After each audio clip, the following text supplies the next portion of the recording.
Silvia Salgado se encuentra con nosotros. Recordamos que Silvia Salgado es integrante de la Comisión de Fiscalización de la Asamblea Nacional Legislativa, fue presidenta de esta misma comisión, por tanto es expresidenta.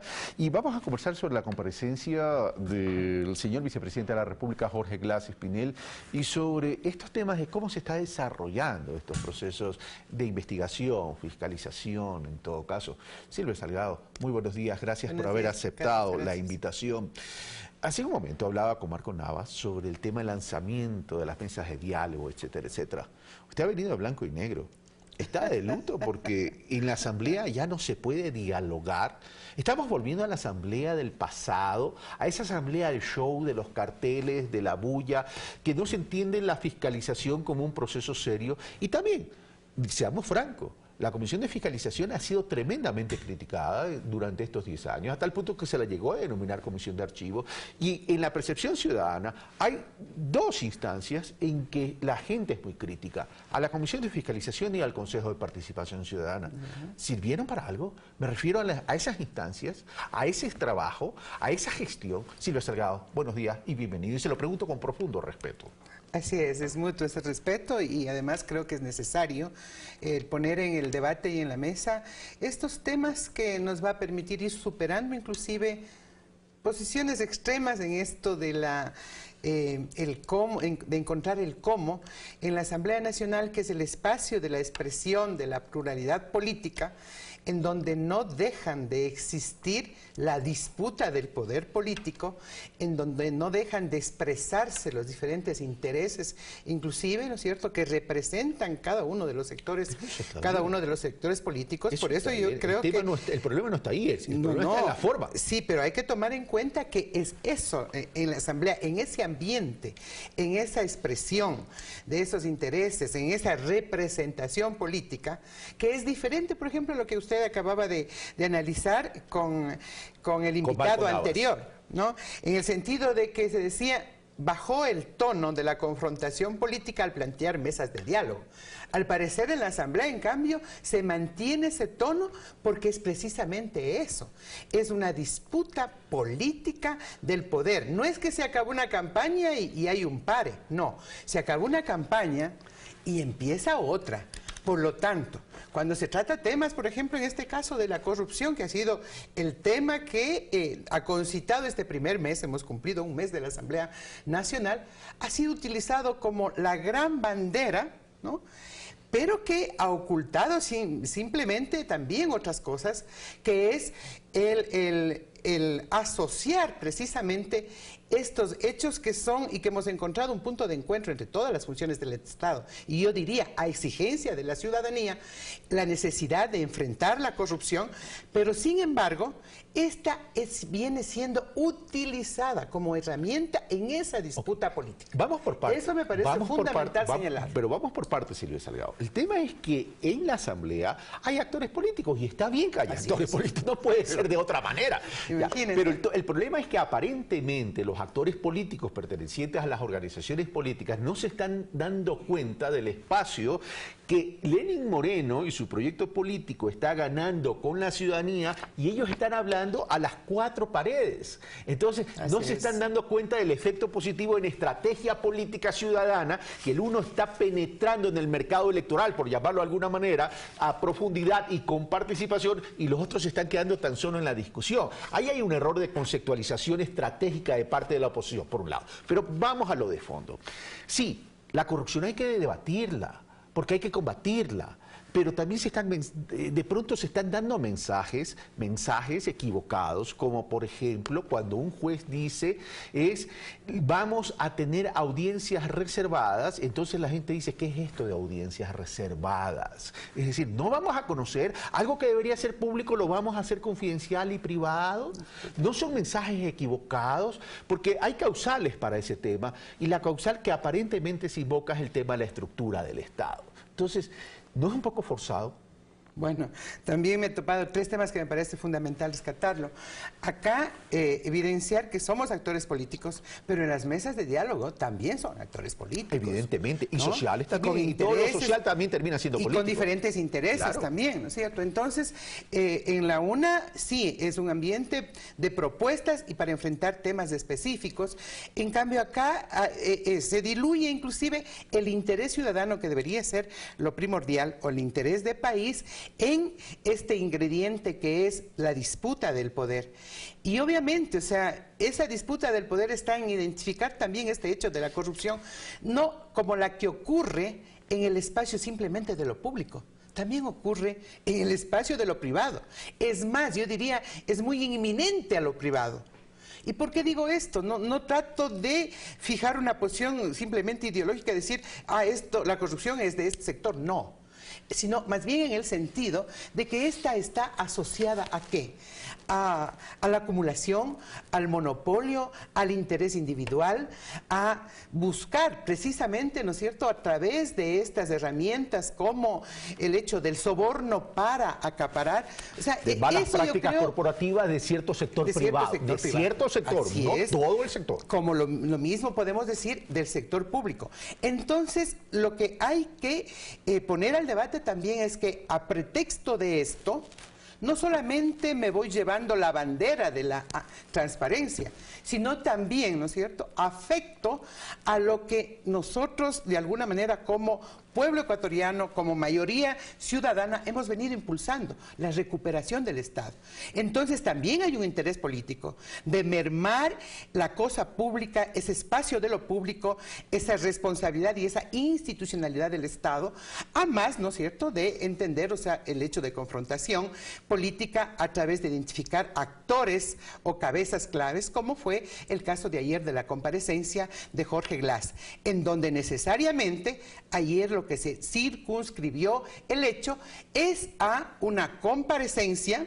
Bueno, que alguien se encargó de decir inclusive que se trataba simplemente de una comisión general, pero a la final fue una comparecencia porque hubo inclusive preguntas de la diversidad, política. Termina siendo una comparecencia pública, porque primero ahí no estaba solo la Comisión de Fiscalización. Claro, uno puede decir, ahí estaban la comisión también, no hablamos siquiera. Ahí también estaban presentes personas pues que eran partidarias de Jorge Glass y de Alianza País. Pero eso se transmitió además, y hubo preguntas, y hubo preguntas duras en relación en ese sentido. Es decir, si hay algo que yo rescato al tema de Jorge Glass es que él mismo ha pedido ir a la Asamblea y más bien la Asamblea es la que ha dubitado para llamarlo. Y esos son los mensajes equivocados. Ahora, hay una solicitud de juicio político. ¿Qué va a pasar si es que se llega a tener las firmas y esa solicitud de juicio político entra al CAL? Porque ahí también está la duda. Bueno, estoy retrasada con una respuesta. Cuando de pronto se declara el proceso de investigación del caso Odebrecht con el carácter de reservado, argumentando o justificando que afecta a la estructura del Estado, eso lo decide la función judicial. Mire, sale ya de el debate y de la decisión política de los actores políticos. Yo quiero así entenderlo. Y así debería entenderse, ¿no? Decisión tomada por la función judicial. A solicitud de la Fiscalía. A solicitud de la Fiscalía, que no es parte de la función legislativa o del espacio de la deliberación política, sino del cumplimiento de normas estrictas y de la responsabilidad, diría yo, que tiene en este momento. Carlos, yo quisiera que se vaya haciendo conciencia de la responsabilidad en los resultados que tiene que dar, de alguna manera, este proceso de investigación. Porque la ciudadanía no está esperando el cómo se está investigando, de dónde viene la información, de la prueba. No, la ciudadanía quiere una investigación con resultados que no caigan en la impunidad. ¿No? Entonces, en esas circunstancias, o sea, yo creo que la decisión tomada por la función judicial, que lo justifica de esa manera, y que el resto de funciones, en el ánimo de respetar nuestras competencias, en el ánimo de institucionalizar, no puede ser que el sector político impida o interfiera investigaciones judiciales. Porque muchos podemos, o sea, evidenciar en la ciudadanía mensajes. Lo que me quiere decir, Silvia, entonces, que en aras de realizar una investigación y que se luche contra la impunidad, es preferible que no se conozca públicamente porque El puede haber proceso- el información, previo. El porque previo. puede haber información muy delicada y puede poner en alerta a otros que están implicados. ¿Eso es lo que me quiere decir? Así lo queremos entender, que debe haber las justificaciones del caso en esto que es el debido proceso, en garantizar inclusive derechos, pero fundamentalmente en la intención de llegar a la verdad. Pero están claros que las percepciones que se pueden construir son distintas a las que usted me está diciendo. Bueno, nosotros respondemos, o sea, en el espacio en donde podemos hacer incidencia. En el otro lo respetamos y también tenemos lecturas, pero sí es nuestra responsabilidad dar seguimiento. En eso sí, eso es importante. En eso sí. Y vamos a monitorear. En eso sí, el compromiso debería ser eso. Vamos entonces a la otra pregunta. Se supone, o por lo menos eso se dice, que ya tienen las firmas para solicitar el juicio político al señor vicepresidente de la República. Bueno, pero esa solicitud tiene que entrar al CAL. Yo tengo posición política. ¿Cuál es la posición política? Yo tengo una posición, estoy definida y yo soy una dirigente política y además, ¿no es cierto? Tengo mi propia apreciación. Quienes impulsan el juicio al vicepresidente Glass saben y tienen realmente una estrategia política frente a eso. Y lo repito y lo recalco. La campaña terminó, pero empezó otra. Y este sector político está precisamente, para mí, interesado no en combatir y enfrentar la corrupción, sino en poner al debate temas, o sea, para combatirla, para eliminarla, sino precisamente para disputar el poder político. Y en ese sentido yo le veo que la propuesta de la oposición del juicio político a sabiendas inclusive del proceso que tiene que seguir, porque hay 3 causales muy concretas de traición a la patria por poco, ¿no es cierto?, de haber cometido delitos de cohecho y todo, y sabemos que hasta el momento, no me refiero al caso de Jorge Glass, del caso en general de Odebrecht y de otros, no hay ni iniciados juicios en la mayoría de los casos, ni sentenciados.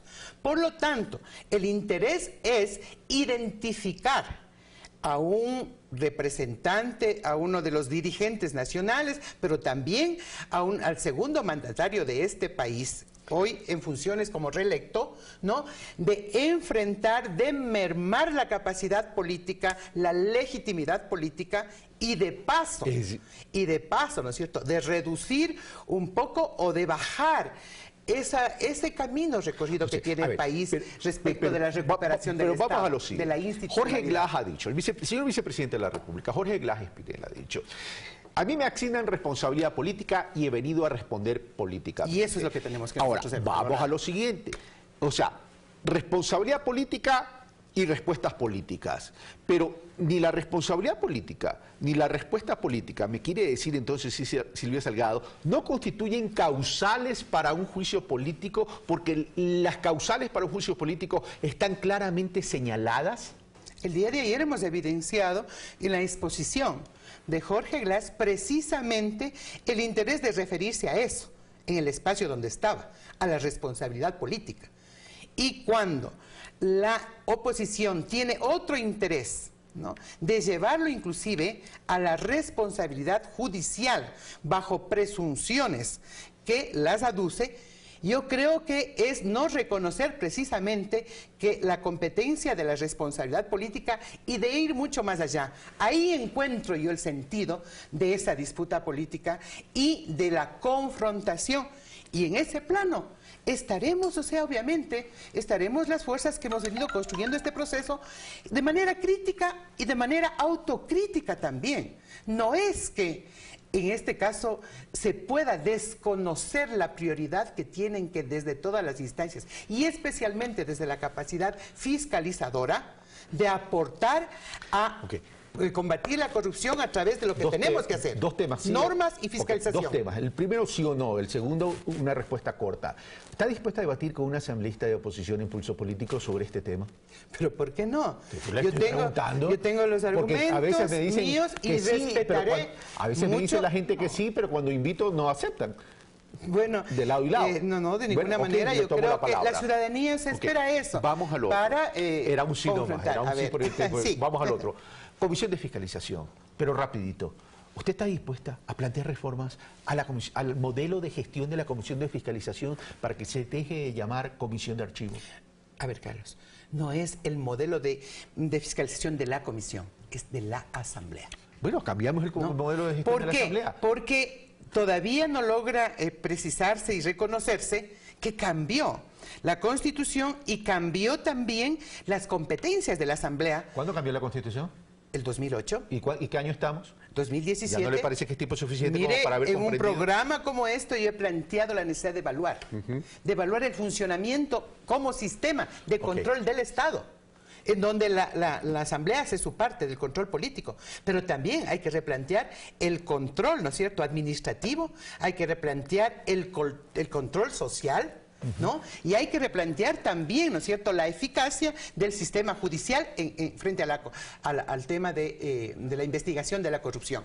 Por lo tanto, yo sí creo que hay que evaluar, pero en la Asamblea Nacional, justamente desde la Constitución, se limitó algunas competencias como estas de la designación y la capacidad de designar autoridades de control. ¿Por qué? Amparado precisamente en otra función que se creó, que es complementaria y que va mucho más allá de la representación política, que es el control social hacia una democracia participativa de mayor protagonismo. Eso también hay que revisar. Eso también hay que revisar. Pero hay que fortalecer, no eliminar, Carlos. No, yo no estoy hablando de eliminar. Pero hay voces la manera de corregir no es eliminar, que además necesitaría una reforma constitucional. Pero hay voces respecto a eso. El tema es cómo fortalecer, porque lo que sí puedo decir es que el Consejo de Participación Ciudadana nos queda debiendo. ¿O acaso, no es cierto, hay que desconocer que también, ¿no es cierto?, evidenciando esa necesidad de fortalecer los organismos, sin embargo, hay voces que pretenden precisamente mermar ese Estado. Gracias, Silvia Salgado. Y bueno, estoy dispuesta a comparecer cuando usted organice. No, aquí no se comparece, aquí se aceptan invitaciones, se comparece en la Asamblea Nacional. Bueno, el término es muy utilizado y podemos inclusive utilizarlo acá. Gracias. Muchas gracias, Silvia. Carlos, a usted. Bueno, esto fue Pensamiento Crítico, soy Carlos Robascal, como siempre, ustedes sacan sus propias conclusiones. Mi idea siempre es generar pensamiento, aunque sea crítico y aunque sea crítico también en un efecto boomerang hacia nosotros. Pero lo importante es que ustedes sigan con el debate y saquen sus conclusiones. Un fuerte abrazo.